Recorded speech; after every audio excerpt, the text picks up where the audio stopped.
오늘은 바벨론 같은 세상에서라고 하는 제목으로 함께 하나님 말씀을 나누어 보도록 하겠습니다. 저는 지난주부터 저희가 다니엘 캠프라고 하는 저희 겨울 사역에 대한 나눔을 했고요. 오늘도 다음 주도 이제 앞으로 계속 이어져서 다니엘 캠프가 끝날 때까지 다니엘에 대한 또 다니엘 캠프에 대한 내용으로 함께 설교를 나누도록 하겠습니다. 여러분 혹시 많은 이렇게 활동들이 있지만 짚라인 혹시 타보셨습니까? 짚라인. 짚라인을 타봤다 하는 사람 있습니까? 네, 손을 들어주셔서 감사합니다. 짚라인이 뭐냐면 이겁니다.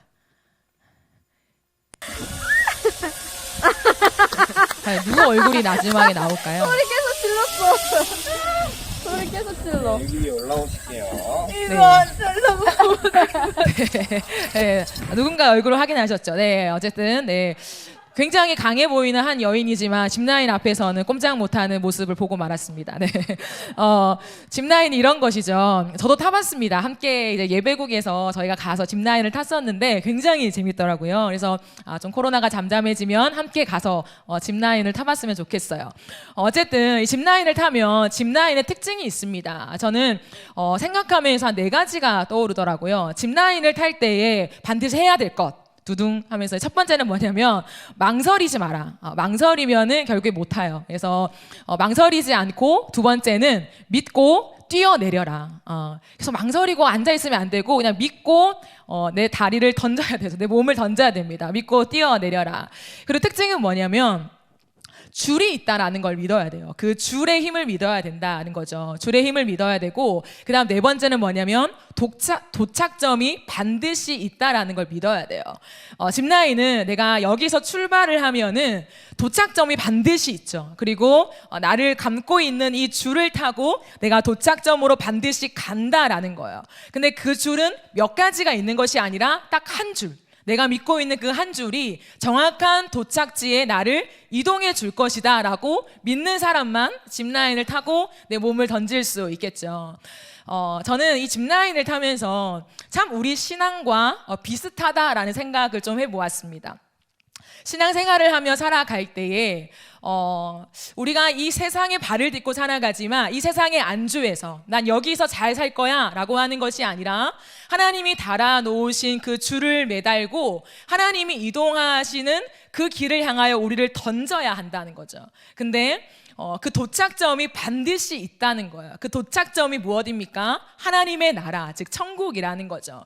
우리는 이 땅에 발을 딛고 살아가지만 여기에서 태어나서 여기서 죽고 끝, 이것이 아니라 태어난 것은 이곳이지만 우리가 이 땅을 걸어가는 동안에 하나님이 달아놓은 어떤 줄을 향하여 이 세상을 여행하다가 마침내 도착점인 천국에 다다를 것이다 라는 것이 성경이 우리에게 알려주는 거라는 거죠. 그럼 여러분, 우리가 서 있는 지금 출발점이라고 생각해 봅시다. 우리가 서 있는 이 세상은 과연 어떠한 세상일까요? 세상을 향하여 많은 얘기들을 할 수 있지만 저는 오늘 여러분과 나누면서 우리는 바벨론 같은 세상에 살고 있다라고 나누고 싶습니다. 역시나 호흡이 안 맞군요. 네, 자방을 띄워주시면 됩니다. 네, 우리는 바벨론 같은 세상에 살고 있다. 제가 웬만하면 자막을 잘 안 하는데 오늘 또 신입생들이 와 있는 터라 제가 자막으로 제 설교에 대한 홍보를 합니다. 우리는 바벨론 같은 세상에 살고 있습니다. 바벨론이라는 것은 결국에 제가 결론을 내겠지만 악한 세상 또는 악이 이기는 세상이라는 거죠. 이 바벨론은 어떤 나라였을까요? 오늘 우리가 읽은 1절 말씀을 보면 이런 말씀이 있어요. 유다 왕 여호야김이 다스린 지 3년이 되는 해에 바벨론 왕 느부갓네살이 예루살렘에 이르러 성을 에워쌌더니 라고 하는 말씀이 있습니다. 바벨론은 당시의 최강대국이었습니다. 굉장히 힘이 강하고 모든 나라 중에서도 으뜸인 그러한 국가였죠. 근데 우리가 처음 읽었을 때 유다 왕 이름이 뭐라고 나와 있습니까? 유다 왕 여호야김이라고 나와 있죠. 근데 원래 이름이 여호야김이 아니었어요. 여호야김의 원래 이름 뭐냐면 엘리야김이었습니다. 엘리야김이었는데 왜 이름이 바뀌었을까라고 했을 때 자기 스스로 이름이 마음에 안 들어서 바꾼 것이 아니라 애굽 왕이 이 왕의 이름을 바꿔버린 거예요. 무슨 의미냐면 그 당시에 유다는 굉장히 약한 나라였어요. 그래서 주변 나라로부터 많이 얻어맞았어요. 근데 그 주위 나라 중에서 바벨론 말고도 강대국이 있었는데 애굽이었거든요. 근데 이 애굽이 이 남유다를 건드린 거죠. 그러면서 힘으로 제압하고는 사실 왕이 있지만 바지 왕이죠. 힘이 없는 왕. 그 왕을 여호야김으로 세워놓고 엘리야김으로 세워놓고 이름을 여호야김으로 바꿔버린 거예요. 그럼 한 나라 이름을 바꾼다? 굉장히 수치죠. 근데 그 이름을 바꾼 것을 받아들일 수밖에 없는 굉장히 약한 국가, 그게 유다였다는 거죠. 그런데 이 나라 애굽에게 통치당하고 있고 애굽에게 권력을 제압당하고 있는 남유다가 어느 나라에 의해 망했다고요? 바벨론에게. 그 말은 뭘까요? 애굽보다 바벨론이 더 강했다는 거죠.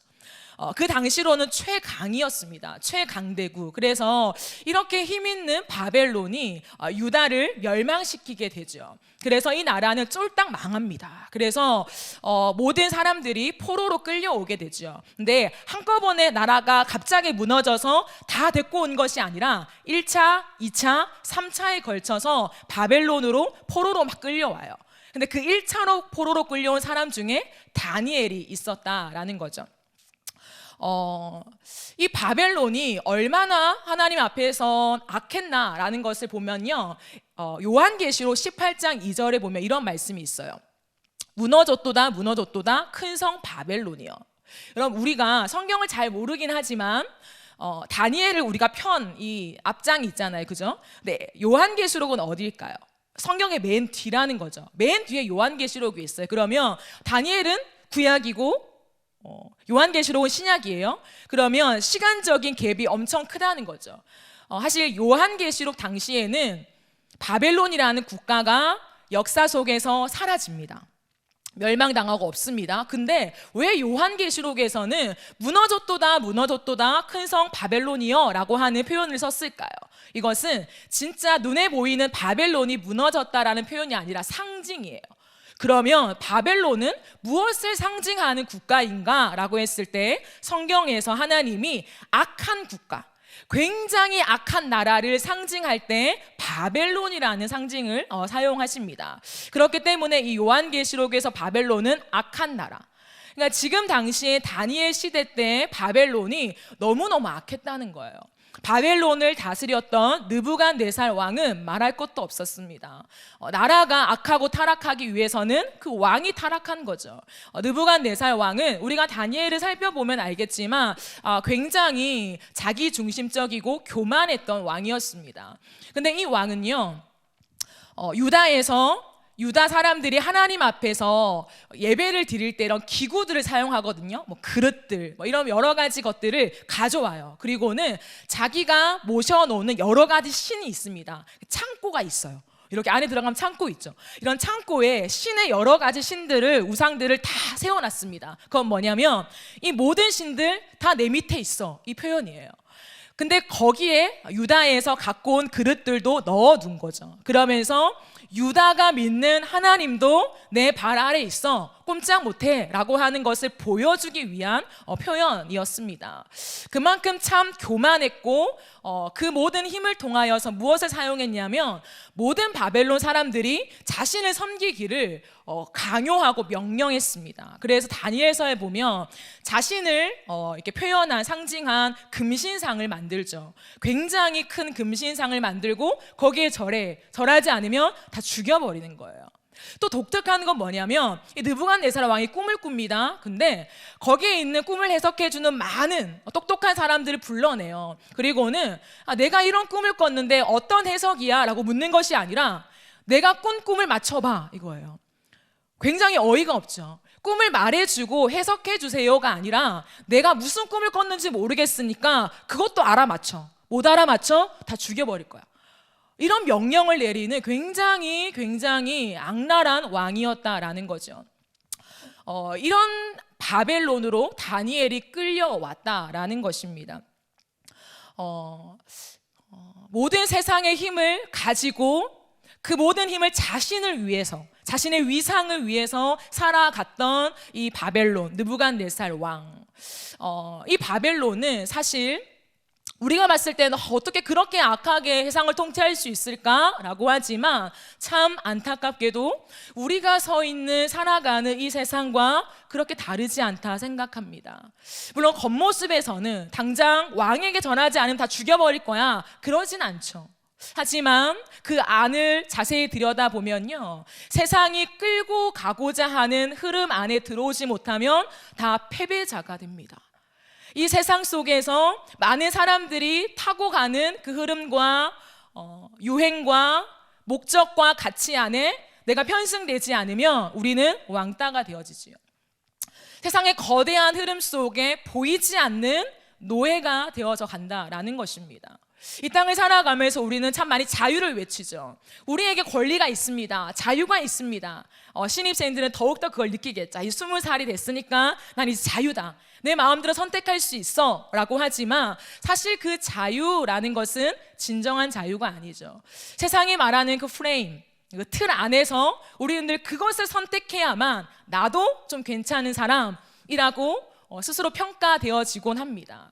그렇기 때문에 진정한 자유가 아니라 세상이 말하는 그 속에서 우리는 노예로 끌려가고 있을 때가 참으로 많다라는 거죠. 우리가 서 있는 이 세상은 만만치 않은 것 같습니다. 무너질 대로 무너져버린 시대라고 할까요? 참 가슴 아픈 이야기이긴 하지만 걷잡을 수 없이 빠른 속도로 도덕이 무너져 버렸습니다. 물론 이 도덕이라고 하는 것은 옛날에는 굉장히 좋은 형편 속에 살았는데 갑자기 도덕성이 무너졌어? 그건 아니에요. 하지만 오늘날은 옛날과 비해서 도덕이 많이 무너지고 실패했지만 그것이 일반화가 되어져 가고 있습니다. 어떠한 영역, 어떠한 그룹의 사람, 그 사람들만의 도덕적인 타락이 아니라 모든 사람에게 이제는 일반화되어버린 도덕적인 타락이 우리에게 참 많이 경험되어지고 있는 것 같아요. 예전에는 참 창피해서 드러내놓고 말하지 못하는 일들이 이제는 자랑거리가 되어버렸습니다. 다 일일이 나열할 수 없지만 저는 특별히 이 시대에 10대, 20대, 30대, 40대 우리가 함께 살아가는 이 세대의 가장 핵심이 뭐냐면 음란함인 것 같아요. 그런데 예전에는 창피해서 부끄러워서 말도 못하는 일들이 지금은 자랑거리가 된 게 무엇입니까? 혼전 임신이죠. 옛날에는 속도 위반을 하면은 다 쉬쉬하고 모른 척하고 넘어갔어요. 얼렁뚱땅. 하지만 지금은 결혼하기 전에 아이를 가지는 것이 축복이요 혼수라고 말하는 시대가 되어버렸습니다. 근데 더 놀라운 건 뭔지 아십니까? 물론 저보다 여러분이 더 곁에서 세상의 흐름을 느끼겠지만 요즘은 결혼 전의 임신이 아니라 연애 전의 임신이에요. 연애 전의 성관계입니다. 이런 시대가 되어버렸어요. 그것은 어떤 누군가 굉장히 음란한 부류에서 은밀히 행하는 일들이 아니라 그냥 일상적인 사람들 안에서 이미 일어나는 일들이라는 거죠. 참으로 놀라운 시대를 우리는 살아가고 있습니다. 예전 같았으면은 상상도 못할 일들이 지금은 그냥 흔하게 벌어지는 일들도 너무너무 많다라는 거죠. 제가 이번 주에 기사를 봤습니다. 너무너무 물론 이제 제가 거듭 말씀드리지만 여러분에게는 조금 더 잘 들리는 소식일 수도 있지만 저는 여러분보다 조금 더 사실은 세상 안에 들어가 있는 것이 아니라 사실 교회라고 하는 이런 환경 속에 있잖아요. 그러면 참 많이 놀란 게 무엇이냐면 랜덤 채팅 앱이라는 게 있더라고요. 랜덤으로 사람을 만나는 거죠. 모르는 사람을 만나서 성관계를 하는 거죠. 용돈을 받고 같이 하루 종일 데이트를 해주는 거죠. 그것이 이번 주에 기사가 났더라고요. 그러면서 이제 미성년자들에게 또 보호가 되어지지 않는 부모가 없거나 아니면 편부모인 아이들 그런 친구들이 굉장히 많이 걸려 넘어지는, 왜? 당장 돈이 없으니. 왜 돈이 필요할까요? 이 시대는 무언가 우리의 눈을 사로잡고 마음을 사로잡는 그것을 가져야만 나도 이 시대에 지금 같은 흐름을 타고 있어 라고 생각하는 것들이 있기 때문이죠. 그것이 나에게 꼭 필요한 것이 아니라 어떤 모 회사가 쓰는 그런 기기들, 그것을 가져야만 나도 이 기계 써 라고 하는 그것을 위해서 우리는 돈이 필요하고 그 돈을 위해서 무엇이든 하는 시대가 되어버렸다는 거죠. 유튜브를 통해서 우리는 굉장히 좋은 정보들을 교환하는 좋은 점도 이로운 점도 있긴 하지만 유튜브가 무엇입니까? 제약이 없죠. 아무런 기준도 없죠. 자격도 없죠. 그냥 구독자를 내가 많이 모으면 스타가 되는 것입니다. 돈을 버는 것입니다. 그 안에 돈이 있기 때문에 이제는 유튜브에서도 음란함 그건 별거 아니에요.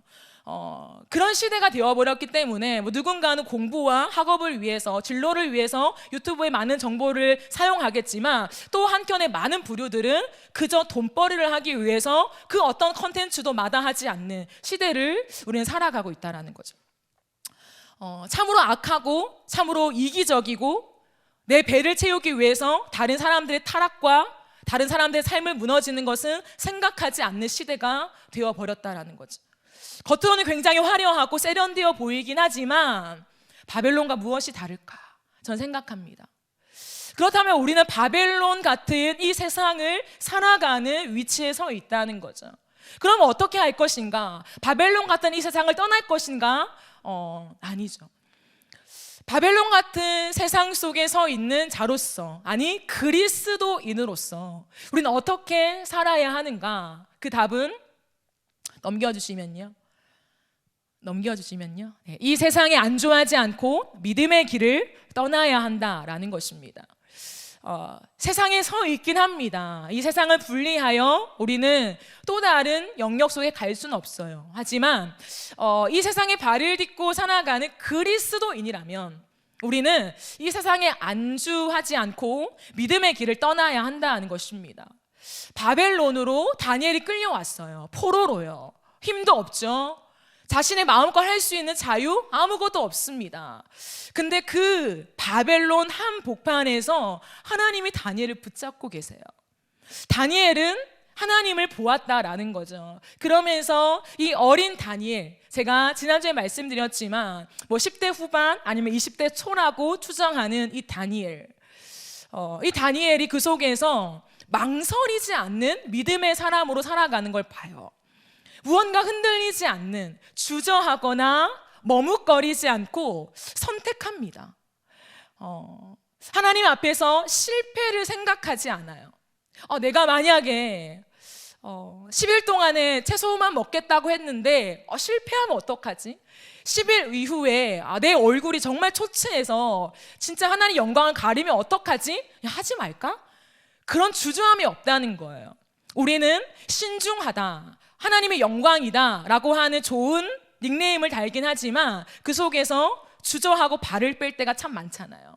다니엘은 그러지 않았다는 거예요. 그 어떤 실패도 실패할지언정, 그리 아니하실지언정 나는 오늘 결단을 하고 살 수밖에 없다라는 그 고백을 주님 앞에 선포한다라는 거죠. 다니엘은 선포하는 자, 선언하는 자, 결단하는 자, 행동하는 사람이었습니다. 그냥 책상 앞에 앉아서 어떻게 할까? 어떻게 하면 좋을까? 그런 고민과 고뇌만 하지 않았어요. 그는 주어진 마음 따라 그냥 행동했습니다. 저 10일 동안 한번 시험해 보십시오. 저는 이렇게 살아갈 수가 없어요. 이 음식을 먹을 수가 없습니다. 라고 단호하고 선명하게 선언하였다라는 것입니다. 어떻게 그렇게 살 수 있었을까? 이 다니엘이라는 인물이 어떻게 살 수 있었으며, 그럼 시대와 환경과 겉으로 보이는 건 다르지만 영적으로 보았을 때 다니엘도 바벨론 안에서 아무런 힘없는 포로로 끌려온 사람들, 우리 또한 바벨론과 같은 이 세상 속에 내가 어떻게 할 수 없이 이곳에서 살아야 하는 그리스도인으로서 나도 다니엘처럼 살 수 있을까? 어떻게 하면 살 수 있을까? 오늘 그것을 한 가지로 좀 살펴보려고 합니다. 그것은 무엇이냐면 주께서의 신앙으로 무장되기입니다.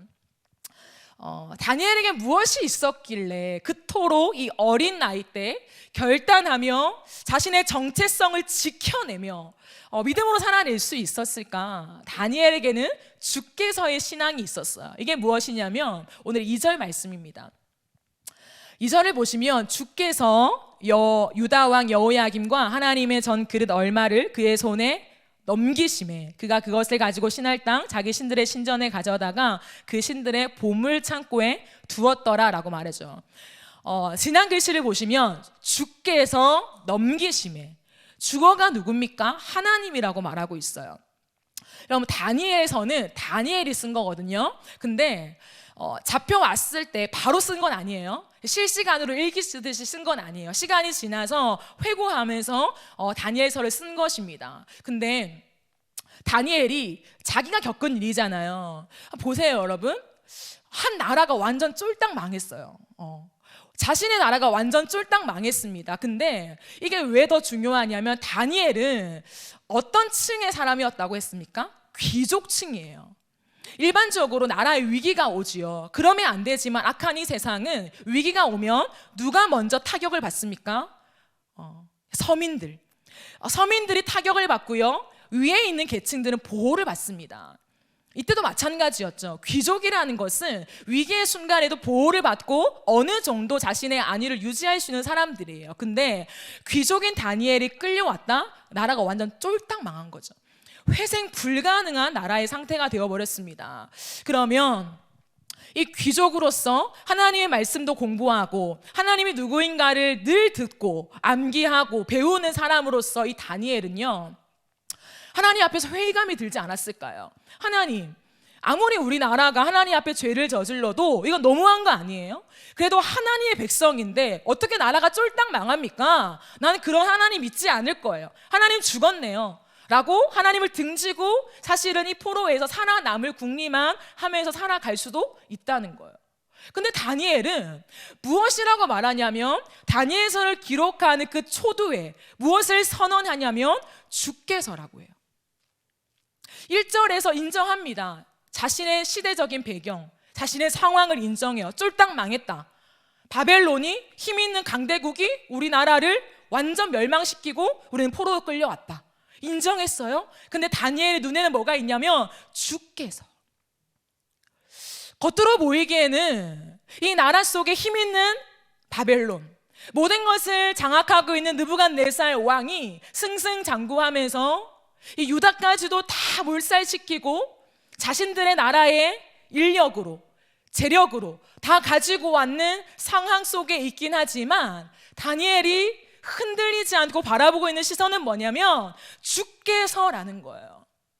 근데 왜인지는 모릅니다. 그러나 추측은 하겠죠. 우리나라의 죄 때문에, 우리 민족의 죄 때문에, 아니 나의 죄 때문에, 우리 부모의 죄 때문에 그래요. 그 죄 때문에 우리가 나라가 망하고 여기 이 바벨론이라는 땅에 끌려오긴 했지만 하나님은 살아계신다. 우리가 여기 끌려온 것도 하나님의 주권 안에 있다. 우리가 여기 끌려왔다고 해서, 나라가 망했다고 해서 하나님 살아계시지 않는 것이 아니야 라고 하는 믿음이 있었다라는 거예요. 다니엘은 보았습니다. 언제까지일지는 모르겠지만 일시적이다. 왜 그런지 모르겠지만 하나님이 하나님의 백성들을 망하게 했다면 이유가 있을 것이다. 그리고 그 기간이 찰 때에 하나님 반드시 자신의 나라를 회복하실 것이다 라고 하는 믿음이 있었어요.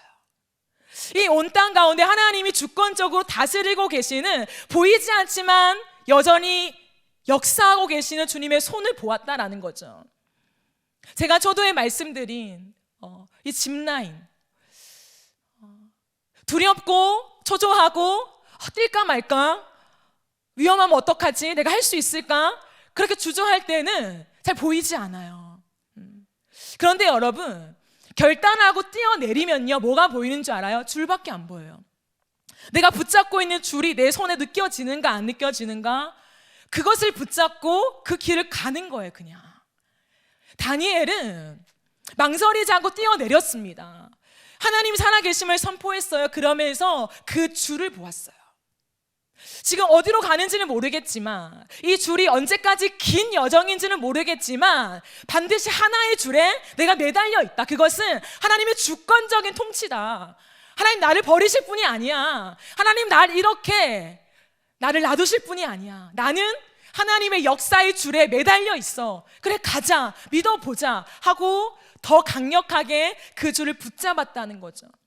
그리고 다니엘이 본 것은 한 가지가 더 있습니다. 그 줄의 끝을 보았어요.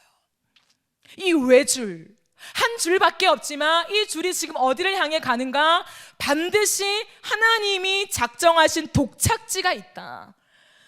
그냥 아무 때나 난 어디로 가는지 몰라 하면서 살아가는 것이 아니라 내 지금의 날고 있는 이 줄톡에서 하나님이 작정하신 그 도착지에 반드시 도착할 것이다 라는 믿음이 있었어요. 그렇기 때문에 그때까지 참자, 그때까지 이 줄을 놓지 말자 하는 그 강력한 믿음 속에 다니엘은 살아냈던 거예요. 그렇기 때문에 역사를 쓰면서 가장 먼저 주께서 넘기셨다라고 하는 자신이 이 바벨론에서 살아남게 만든 그 힘이 무엇인가? 하나님의 주권을 믿는 믿음이었다라는 것을 먼저 선포하고 시작하는 거죠.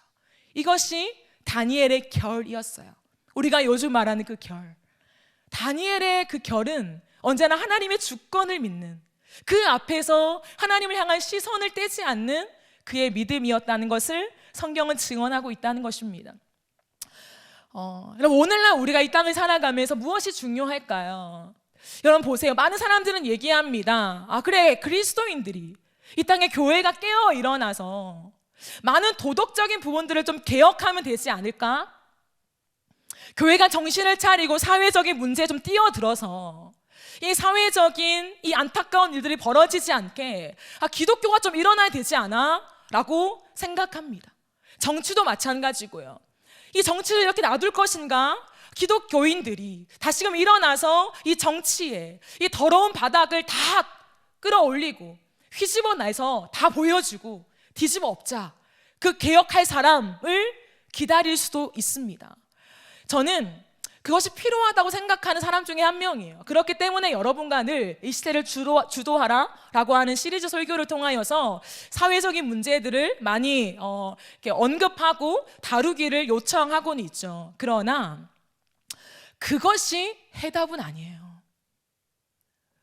지금까지 역사 속에서 단 한 번도 악함, 음란함이 일어나지 않았던 시대는 없습니다. 왜요? 에덴 동산에서 하나님이 처음 세상을 시작하셨죠. 근데 거기에서 어떤 일이 벌어졌습니까? 서로를 탓하고 서로에게 자신의 죄를 전가시키고 뿐만 아니라 쫓겨나서도 살인극이 일어났죠. 가인이 동생을 죽여버리고 그 이후에 음란하고 말할 것도 없습니다. 그것은 창세 때부터 일어났던 일이었다는 거죠. 창세기에서부터 확인할 수 있는 인류의 역사였다는 거죠. 그러므로 이 땅 가운데 우리가 사회적인 많은 일들을 감당해야 하긴 하지만 그것을 하지 않아서 이 땅이 이런 것은 아니라는 거예요. 세상은 악합니다. 앞으로 더 악할 것입니다. 그렇기 때문에 그리스도인들이 무장되어서 더 많이 사회적인 참여와 또한 그런 일들이 일어나지 않기 위한 우리의 노력들이 필요하지요. 하지만 우리가 정말 바라봐야 될 게 뭐냐면 하나님의 주권이라는 거예요. 하나님이 오늘도 쉬지 않고 하나님의 일들을 이루어 가심에 대한 눈이 열리는 사람만 바벨론에서 그리스도인으로 살아낼 수 있습니다. 우리의 힘으로 사회를 바꿔서 개혁된 그날을 기대하며 나아간다면 내가 수고한 만큼, 내가 사회적인 이슈와 참여도를 높이는 만큼 하나님을 향하여 실망하게 될 일들이 어쩌면 많아질 수도 있어요. 하나님, 내가 이만큼 이 땅을 향해 눈물을 흘렸잖아요. 하나님, 내가 이만큼 나의 재정과 나의 노동과 나의 모든 달란트를 들여서 이런 안타까운 일들이 세상 가운데 벌어지지 않기 위하여 내 삶을 바쳤잖아요. 근데 하나님, 왜 일하시지 않아요? 하나님 어디 계세요? 왜 악이 득세합니까? 왜 하나님을 안 믿는 사람이 더 잘 살아요? 하나님 왜 음란하고 사기치고 하나님 그렇게 따박따박 월세만 받아먹고 살아가는 그 돈 많은 사람들, 하나님 왜 나는 그 위에 못 올라가요? 우리는 끝없이 하나님을 향하여 회의감만 풀게 될 것입니다. 그게 아니라는 거예요. 우리가 사람들을 끌어모으고 공동체를 만들고 교회가 무언가를 한다고 해서 세상은 악이 없는 세상으로 바뀌진 않아요. 이 땅은 바벨론 세상입니다. 그건 변하지가 않는 것 같아요. 그러나 우리가 해야 될 게 뭐냐면 다니엘이 가졌던 그 시각, 하나님이 악한 세상 속에서도 다스리고 계신다. 하나님이 오늘도 우리를 뒷짐 주고 보시지 않고, 우리를 간과하지 않고, 모른 척하지 않고 하나님의 완전한 계획대로 이끌고 가시는 중이다라고 하는 믿음이 있을 때에 어떠한 자세가 나오는 줄 아십니까? 하나님이 다 하시니까 뭐 난 안 하면 되지? 그게 아니에요, 여러분. 다니엘처럼 발버둥을 치며 살아가요. 하나님이 하실 그 일들 속에서 하나님, 내가 믿음으로 후퇴하지 않고 하나님과 함께 내가 이 싸움을 싸워내겠습니다 라고 하는 그 결의가 더 다져지는 거예요. 왜요? 마지막 때에 하나님이 이루실 비전이 명확하기 때문에. 이 땅 가운데 하나님의 나라가 완전히 도래할 때에 천국이 임하며 우리는 영원한 삶으로 우리는 새롭게 바뀔 것을 믿기 때문에 이 땅 가운데 안주할 수 없는 거예요. 하나님, 저 더 열심히 믿음의 경주를 싸울게요. 하나님, 나로 인해서 이 땅이 변하지 않는다 하여도 나는 이 경주를 포기하지 않을 것입니다. 하나님, 저는 날마다 뛰어내리는 이 훈련을 할 것입니다 라고 선포할 수밖에 없는 그 믿음의 배짱이 생긴다고요. 우리가 바라보는 50년, 100년 아니라 하나님이 바라보시는 그 1년이 1000년 같고 1000년이 하루 같고 하나님의 그 계산 안에 있는 그 나를 믿기 때문이라는 것이죠. 사랑하는 여러분, 그러므로 우리는 어떻게 해야 하는가? 제가 말씀드린 대로 우리가 서 있는 이 땅이 바벨론과 같은 세상임을 기억해야 돼요. 그리고 나의 정체성은 무엇인가? 그리스도인이라는 것을 기억해야 됩니다. 그러면 그리스도인은 어떻게 살아야 되는가? 이 땅에 안주하지 않고 믿음으로 떠나야 돼요. 여기에서 세상의 흐름과 세상의 좋은 것들과 세상의 노예가 되어 살아가는 여기에서 따라가는 것이 아니라 믿음으로 뛰어내려야 한다는 것입니다. 어떻게 해요? 하나님의 주권을 믿고, 하나님, 내가 믿음으로 결단하며 믿음으로 이 세상을 저항하며 살아갈 때에 반드시 하나님이 목적지로 나를, 그리고 이 땅을 이끄실 것을 믿습니다 라고 하는 그 믿음으로 우리는 뛰어내려야 한다는 것입니다. 우리의 삶을 돌아봅시다. 여러분은 이 세상 속에 어떠한 인식과 관점을 갖고 살아 계십니까? 좋은 세상? 좋아질 거야? 우리의 가정이 더 해피해질 거야? 낙관적으로 살아가라는 것은 아닙니다. 하지만 이 땅은 굉장히 아파요. 이 땅은 굉장히 더럽습니다. 이 땅은 굉장히 선한 사람들이 살아내기가 어려운 시대예요. 그리스도인들은 말합니다. 다니엘처럼 산다고? 다니엘처럼 살면 바보돼. 다니엘처럼 산다고 하나님이 사자굴 에서 건져주실 것 같아? 우리를 조롱합니다. 그죠? 변하지 않아요. 다니엘서를 통해 계속 살펴보겠지만 우리의 삶에는요, 사자굴에서 건지는 일이 일어나지 않는 확률이 더 높습니다. 풀무불에서 건져내신다, 그러한 일들이 일어나지 않을 확률이 훨씬 더 높다는 것이죠. 그렇기 때문에 다니엘처럼 삽시다 라는 것은 공중에 휘발되는 말일 수도 있습니다. 하지만 우리는 다니엘처럼 살아야 돼요. 왜냐하면 하나님의 주권을 믿기 때문이죠. 이게 없으면 그 누구도 선언할 수 없어요. 하나님을 위해 삽시다. 세상을 역행하며 삽시다. 시대의 흐름을 따라가며 살지 맙시다. 바보처럼 삽시다. 그 말을 어떻게 해요? 그렇게 살아가기 시작하면, 정직하게 진실하게 살아가기 시작하면 손해볼 것이 뻔한데, 이 땅에 우리의 목적을 두면 그렇게 못 살아요. 그러나 다니엘이 보았듯이 목적지를 바라보는 사람, 하나님의 나라가 도래할 것을 믿는 사람, 그 사람은 오늘 바보 같은 얘기를 들어도 믿음으로 다니엘처럼 살아갈 수 있다는 거예요. 사랑하는 여러분, 그렇기 때문에 저는 여러분과 함께 훈련을 해야 한다고 생각해요. 훈련. 하나님 앞에서 우리가 실패하지 않는 여정이 얼마나 길까요? 저는 짧다고 생각해요. 우리가 연약하기 때문에. 하지만 그 실패를 두려워하기 시작하면 아무것도 못한다는 거예요. 계속해서 결단하며, 실패했어요? 또 결단하고, 실패했습니까? 또 결단하며 그렇게 살아가는 거예요. 그렇기 때문에 우리 안에 필요한 건 뭐냐면 실패하지 않기 위한 프로젝트가 필요한 것이 아니라 끊임없이 도전하는 프로젝트가 필요한 거예요. 하나님을 믿기 때문에 우리는 날마다 결단하며 하나님 그렇게 살기로 선포합니다. 내가 또 시대의 흐름을 따라갔습니다. 하지만 다시금 시대의 흐름을 따라 살지 않기로 결단합니다 라고 하는 그 끝없는 훈련이 우리에겐 필요하다는 것이죠. 그렇기 때문에 저는 이 10일의 여정 속에 여러분과 함께 다니엘 캠프를 하고자 하는 것입니다. 10일 동안에 계속해서 우리는 노력하는 거죠. 쇼핑하지 않고 유튜브 보지 않고 게임 하지 않고 내 여가 시간에 나를 위한 것들을 차단하는 그 10일, 그 10일이 또 다른 10일로, 또 다른 3일로, 아니면 또 다른 20일로 계속해서 이어져 나갈 때 우리는 내성이 생기고 근육이 생기는 거예요. 하루아침에 되지 않습니다. 우리는 그 노력을 끊임없이 하며 살아가는 청년들이 되었으면 좋겠다 하는 생각이 듭니다. 왜 계속해서 우리는 그렇게 할 수 있냐면 마지막 한 가지예요. 그건 뭐냐면 예수 그리스도의 십자가가 있기 때문입니다. 여러분, 우리가 왜 실패해도 괜찮습니까?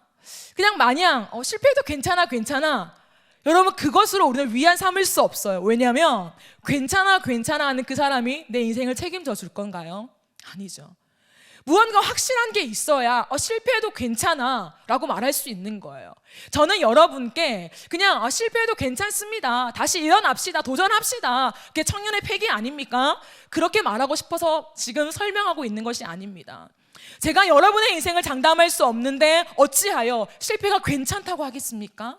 근데 제가 오늘도 여러분 앞에서 당당하게 실패해도 괜찮아요, 다시 또 도전합시다, 결단해 봅시다 라고 말할 수 있는 건 뭐냐면 우리의 모든 실패와 연약함을 다 끌어안으시고 우리에게 최종 승리를 주시기 위해서 이미 모든 우리의 죄악과 연약함을 다 담당하시고 십자가에 죽고 부활하신 예수가 있기 때문입니다.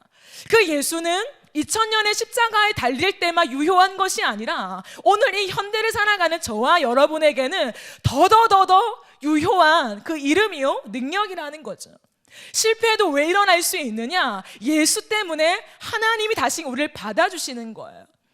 여러분, 누군가는 이 자리에서 오늘 설교를 들으면서 나는 이미 세상 속에 지금 있는데, 나는 이 세상이 좋은데, 나는 이미 순결을 잃어버렸는데, 나는 이미 많은 악을 저질렀는데 라고 생각하며 불편한 마음이 있을 수도 있습니다. 여러분, 괜찮아요. 제가 왜 괜찮다고 하냐면 여러분이 지은 죄악이 괜찮다라고 말하는 것이 아니라 그 죄 때문에, 그 죄를 지을 수밖에 없는 연약함과 더러움을 가진 나를 위해서 십자가에 달리신 예수가 오늘도 내 안에 살아 계시기 때문에 그 보혈이 나를 씻어내시는 거예요. 그 보혈이 다시금 죄악 가운데 넘어질 수밖에 없는 나를 또 치료하시는 거예요. 다시 한번 우리를 회복시키시사 하나님이 원하는 것으로 선택하게 만드는 그 힘을 주시는 것입니다. 그렇기 때문에 내 힘과 우리의 격려 속에 괜찮아가 아니라 예수의 십자가가 우리 안에 주어진 은혜가 있기 때문에 우리는 괜찮은 거예요. 죄악 가운데 넘어졌습니까? 하나님을 떠났습니까? 교회 오는 것이 즐겁지 않습니까? 하나님 믿어지지 않나요? 괜찮아요. 예수를 붙잡고 다시 한번 하나님, 나는 선하게 살아갈 수가 없어요. 하나님, 나는 이 달콤한 세상의 유혹을 이길 수가 없어요. 하나님, 나는 보이지 않는 하나님을 볼 수가 없어요. 그러나 예수님이 내 안에 계시니까 예수님, 나를 좀 깨끗이 씻어주세요. 예수님, 세상의 유혹이 아니라 예수님이 얼마나 좋으신 분인지 나한테 좀 알려주세요. 예수님, 제가 온전히 그 예수님을 따라 걸어가기로 선택할 수 있는, 그렇게 하나님이 내 앞에 보이는 하나님 그 영광을 저에게 확인시켜 주세요. 그렇게 기도하면서 다시금 달려가는 거예요. 사랑하는 여러분, 여러분의 삶의 시간을 무엇으로 채우고 있습니까? 특별히 사랑하는 신입생 여러분, 여러분이 지금 남아 도는 그 시간을 무엇으로 채우고 있습니까? 참 많이 애를 쓰고 달려온 터라 자신을 향한 보상 괜찮아요. 하지만 24시간이란 시간 동안에 하나님과의 관계가 없다면 우리는 정말 심각하게 생각해 보아야 돼요. 내가 유튜브하고 드라마 보고 게임하고 쇼핑하고 수많은 것들을 하지만 그 안에 하나님이 없다? 우리는 심각하게 생각해 보아야 한다는 거죠. 하나님이 없는데 일주일에 한 번 교회 나와서 1시간, 2시간 앉아있는 것으로 내 신앙이 유지되겠지? 언젠가 하나님 나를 만나 주시겠지? 그것은 너무 나 중심적인 해석이에요. 우리가 주님 앞에서 24시간 동안의 결단해서 하나님, 내가 이 시간을 주님께 드립니다. 내가 기도는 못해도 찬양은 들을게요. 하나님, 내가 주님 앞에 대단하게 할 건 없지만 설교 한 편 들을게요. 아니면 책 한 권 볼게요. 하나님, 고민할게요 라고 하는 결단이 없이는 바벨론 같은 세상에서 결코 우리의 정체성을 지킬 수가 없다는 것입니다. 그러므로 혼자 결단할 수 없으니 이 2월에 10일만 결단해 봅시다. 10일만요. 10일만 하나님, 내가 또 넘어질 수 있지만 11일째 또 넘어질 수 있고, 아니 1일 지나고 넘어질 수는 있지만 하나님, 다니엘처럼 내 실패 생각하지 않고 도전해 볼게요. 결단해 볼게요. 제 신앙에 다시 불이 붙길 원해요. 하나님, 살아계심 나도 증거하길 원해요. 하나님, 그 신앙을 내게 주세요 라고 하는 그 패기, 그 간절함, 그 갈망, 그것을 드리면 된다고요. 여러분, 오늘 말씀을 마무리하겠습니다. 한 가지만 얘기하고 마무리할 텐데요. 제가 오늘 점심시간에 청년부를 졸업한 결혼한 선배 중에 채모 양이 있습니다. 근데 아이를 데리고 왔어요. 근데 그 아이가 저를 너무 좋아한대요. 그래서 저한테 딱 안겼는데 정말 고목나무의 매미처럼 안 떨어지고 이렇게 딱 안겨 있는 거예요. 근데 엄마가 불러도 안 가고 아빠가 불러도 안 가고 엄마 아빠 집에 간다고 해도 안 떨어지고 제 품 안에 푹 안겨 있더라고요. 근데 그 느낌이 너무 좋았어요. 내 자녀는 아니잖아요. 내 피부치는 아니잖아요. 근데 그 어린아이가 내 품 안에 있는 그 느낌이 너무너무 행복하더라고요. 근데 생각해 보세요, 여러분. 내가 진짜 낳은 아이가 저 앞에서 울고 있는데 내가 안아주지 못해요. 그 안을 때 그 사랑과 그 따뜻함을 아는데, 근데 아이가 울고 있는데 나는 아이를 손댈 수가 없어요. 그냥 울게 내버려 둬야 돼요. 그때 그 부모의 마음이 어떨까요? 이 시대 속에 하나님을 믿는 사람들, 아니면 이 온 땅이 아파하고 있는데 하나님이 아무 손을 쓰시지 않는 것 같아서 하나님이 없다라고 생각하는 사람이 있습니까? 저는 반대로 이렇게 아픈데, 이렇게 교회가 아프고 그리스도인이 아프고 이 땅이 아픈데 그 울고 있는 아이를 가만히 놔둔 채 보고 있는 그 부모가 우리 하나님이 아닌가 생각해요. 손을 대서 안아주면 되는데 근데 안아주지 못하고 놔둬야 하는 하나님의 이유가 있다고요. 그러면 누가 더 슬플까요? 아무것도 모르고 엉엉 울면서 엄마 어디 가서 날 버렸어? 라고 우는 그 아이가 불쌍할까요? 아니면 다 알면서도 다가가지 못하는 그 부모의 마음이 더 무너질까요? 저는 후자가 아닌가 생각합니다. 이 세상 속에 너무너무 아파서 하나님 도대체 어디 있습니까? 내 인생 속에 하나님 대체 살아있기나 하세요? 내 기도를 듣기나 하십니까? 라고 우리는 하나님 앞에서 많이 호소하고 싶지만 우리를 그렇게 내버려 둘 수밖에 없는 하나님의 심정을 혹시 생각해 보셨습니까? 그럴 만한 이유가 있다고요. 그래야만 우리가 무릎 꿇고 주님께 진짜 돌아올 수 있기 때문에. 고난의 비밀이 있어요. 아픔의 비밀이 있습니다. 그 비밀 때문에 유다가 바벨론에 일시적으로 넘겨진 거예요. 주께서 넘기심에. 그 기간이 차야 돼요. 그 기간이 찰 때에 정말 가슴 깊은 곳에서부터 하나님을 필요로 하게 되는 유다 사람들의 마음이 생겨나요. 하나님은 그때를 기다린 거예요.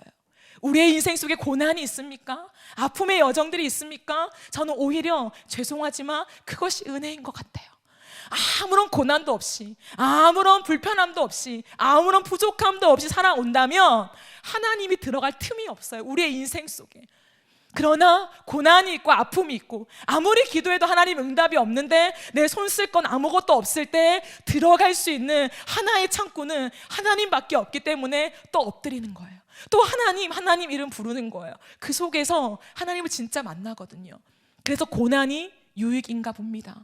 사랑하는 여러분, 저는 말하고 싶은 것이 하나님의 주권이에요. 하나님의 주권이 있다. 우리의 삶 속에 침묵하신다면 이유가 있다. 우는 나의 모습을 내버려 두신다면 하나님이 더 울고 계시다. 그리고 언젠가는 나를 안아주실 것이다. 그때까지 기다리며 이 바벨론 같은 세상 속에서 우리 믿음으로 살아봅시다. 너무나 많이 무너지고 청년들이 쓰러지는 이 세상 속에서 믿음으로 살아서 그 사람들에게도 하나님을 소개해주며 하나님 믿고 버티자고, 하나님 믿고 영원한 나라를 꿈꾸자고 말해줄 수 있는 그런 청년들, 세상과 다른 눈을 가진 그런 사람들, 다니엘이 저와 여러분이 되어지기를 예수님의 이름으로 축복합니다. 아멘. 우리 이 시간 함께 찬양하고 기도하겠습니다.